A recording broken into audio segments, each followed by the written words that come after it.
What's up guys, Houndish here, and today we're going to jump in and talk a little bit more about Season of the Drifter, so we get a better look at some of the new exotic gear in Season 6, and this does include exotic armor. On top of this we got details on upcoming quests and big quality of life changes. Xur selling Year 2 exotics, anybody? That's going to be a thing, that'll be pretty interesting. We'll talk about that and new DLC content, words from Bungie about the future of Destiny, and what to expect next. So as always guys, if you enjoyed this video, a rating below super helps me out, but otherwise, let's get right into it. There have been a lot of reveals this week about Season 6. We've had a glimpse at some pretty cool armor, weapons, and other rewards that we'll be able to get hold of. But on top of this, Bungie did confirm that there would be new exotic armor as well as weapons inside of this update. Spoke the other day and we speculated that it would be a pair of gauntlets for each class, and it looks like that indeed is what we're gonna get. So first up, for the Hunter, we've got what appear to be some new exotic gauntlets right here, and we can see that there are actually 3 knives. They're kind of on a band around the wrist right there. We can see that these gauntlets are visually different to all of the other armor pieces that are coming in Season of the Drifter, so it's very likely that these are indeed exotic. But of course, we see the gunslinger right there on the solar subclass throwing that incendiary grenade. And with the 3 knives, I would anticipate that this has got something to do with,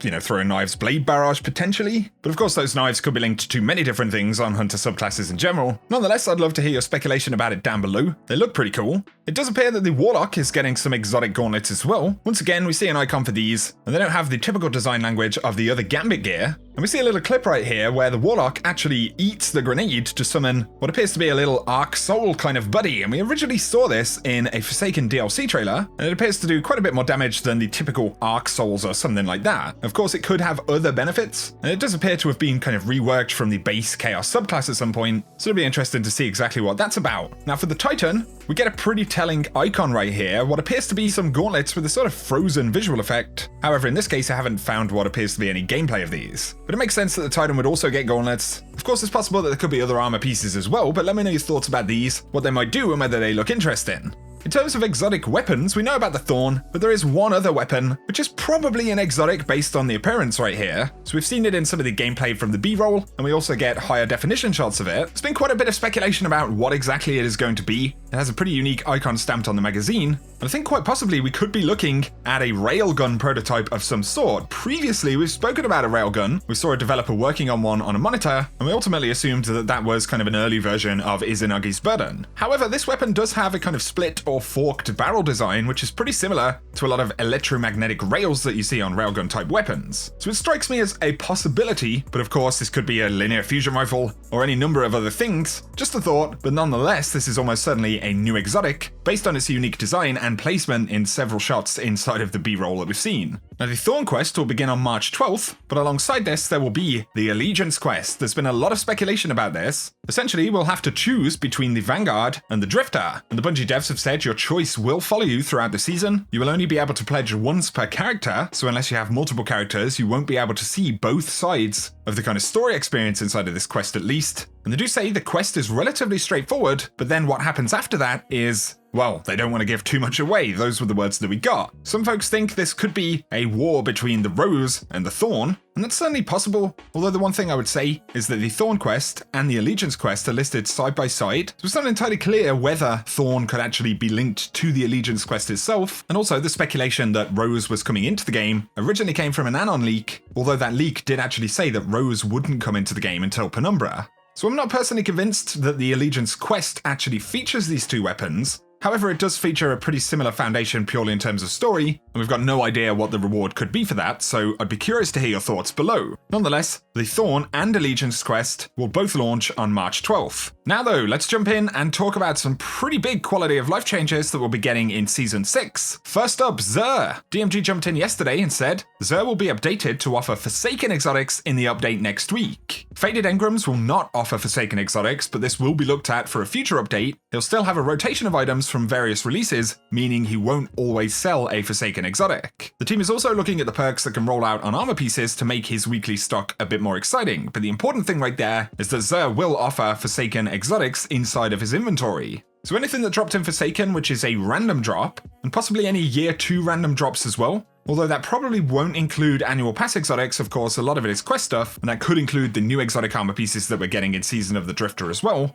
Nonetheless, 8th of March will be Xur's first visit with possible year 2 exotics. Do you think he's going to bring some of this straight away? I'm kind of hoping Bungie curate the inventory so that he has something from year 2 at least. And I guess here you can insert a joke about finally receiving One-Eyed Mask from Xur post-nerf. That would be the ultimate troll, wouldn't it?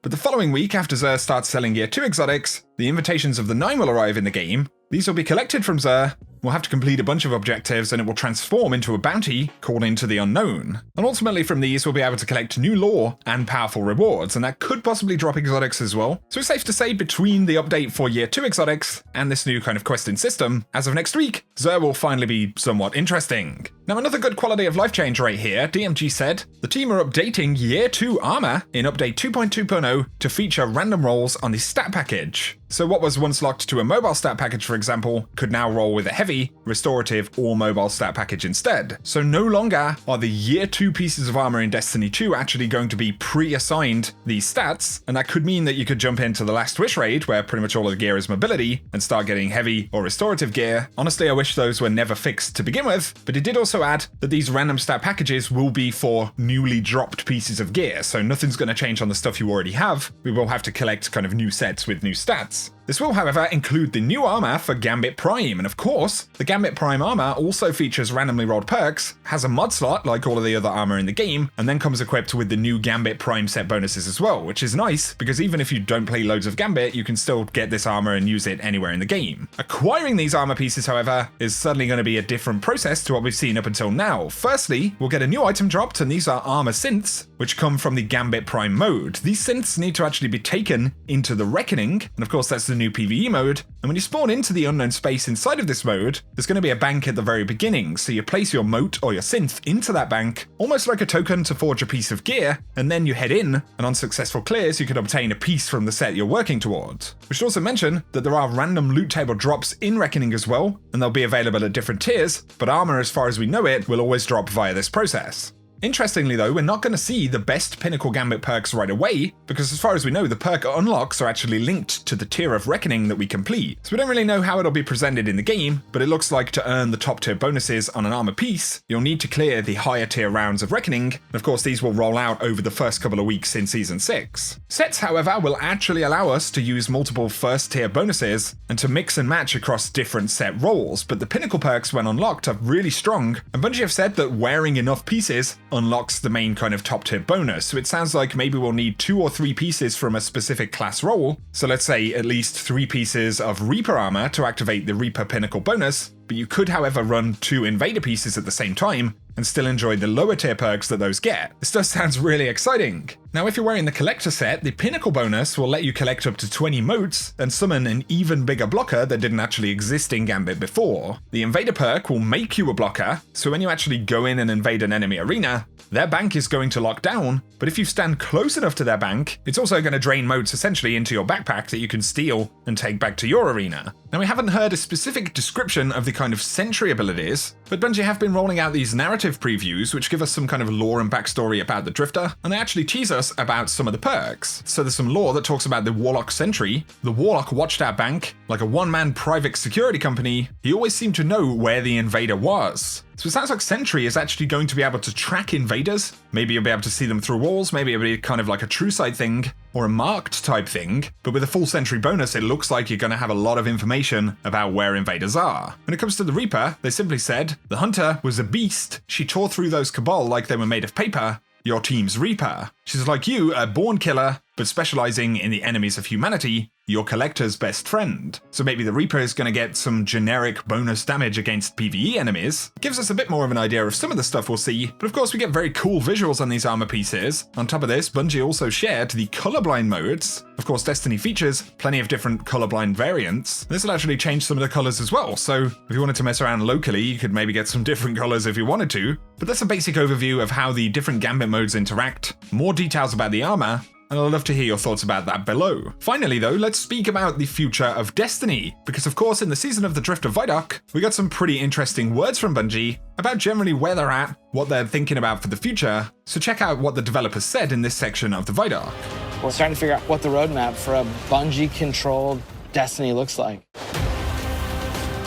This is one of the most exciting times. We're beginning to form up the muscles to make Destiny a quick reacting live game, and I can only see it getting better from here. This is just the beginning of a conversation that we're going to have with you about where Destiny can go. Right now, the team's upstairs testing Season of Opulence. We're already building plans for how to make the thing comes out. After that, even better. There's a thing that comes out after that? Well, for the next one.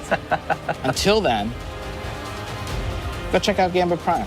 So of course, some pretty interesting statements right there. Luke Smith initially talks about the roadmap for a Bungie-controlled Destiny. Obviously, as they look ahead, Bungie are beginning to get a picture of how they want to deliver content and what they want the future to actually look like. Ryan talks about forming the muscles to make Destiny a quick reacting live game, and live game of course is an important term, and Luke Smith reinforces this by saying that this is the beginning of a conversation we're going to have with you about where Destiny can go. And this is where they reference Season of Opulence as well, which will be the final season of Year 2, but the guys say that they're figuring out how to make the thing that comes after that, and that was in reference to the final season, even better. Obviously for some, this is a pretty important statement because it confirms some kind of continued major content for Destiny 2 after the summer of this year. So yes, there will be more stuff for Destiny, but in terms of what could happen for Year 3 of Destiny, Bungie say that a thing is coming after the annual pass. I know most of us would love to see a big expansion, and based on what we know and also the way that they refer to that, a thing, it does suggest that a big September expansion or 4 DLC is very much possible. But equally, they talk a lot about live game and Bungie really figuring out how to do this model properly. One possibility is that Bungie want to support D2 as a live game and not push another major game release, but instead drop maybe big annual DLC and then smaller live game content. Could that mean that Bungie don't plan to make Destiny 3? Well, of course, maybe that's possible, but there is another major possibility, which is that they're simply going to support Destiny 2 for longer than they did in D1. It could be that Bungie see themselves needing more time before a Destiny 3 release or a new game, and so they're looking at how they could possibly support D2 for, who knows, maybe a couple more years. And that strikes me as entirely possible as well. Some people would also say that we could just definitely get a D3 next year, and it'll drop on a similar schedule to Destiny 1. And this could be a thing, but we should bear in mind that Bungie have lost their partner studios, or at least they won't be working with them after the annual pass. Studios like Vicarious Visions, who also built the PC version of the game from the ground up, which is of course no small task. It's not going to be strictly easy for Bungie, but before we get too concerned, it has become clear that Bungie paid significant money in order to acquire the Destiny IP from Activision. And now on top of this, they're teasing us about the future, but more clearly defining their commitment to Destiny. It's very obvious that Bungie don't plan to ramp down anytime soon, and without Activision, considering Bungie's legacy, this is a pretty important moment, and I don't think they're going to seek to waste that. So on the whole, everything that we're seeing right here, and what Bungie is saying, I think it's pretty positive stuff. But of course, we are talking about things that will happen in many months' time, or even further down the road. Nonetheless, I'd love to hear your thoughts about that stuff, guys. What do you think is going to happen for Destiny 2 next? Do you think we get a big DLC in September or in the fall of the year? Do you think we could see more annual pass style content? I'd love to hear any of your speculation about it, but of course, I will keep you posted. And before all of that, I'll be keeping you posted on Season of the Drifter. So stay tuned here on the channel, be sure to hit subscribe if you enjoyed the content, turn on those notifications so you don't miss out on anything, but if you have enjoyed this video, a rating below very much helps me out. Gotta say a massive thank you to you guys for all of the recent support. We're coming up on 400k, hopefully in the next few days. And we've been in a little bit of a quieter time for Destiny over the past few weeks, and nonetheless, you guys have been incredibly supportive. So thanks as always for tuning in. I'll do my best to keep pumping out the best possible content here on the channel. But for now, guys, whatever you get up to, I hope you have an awesome day.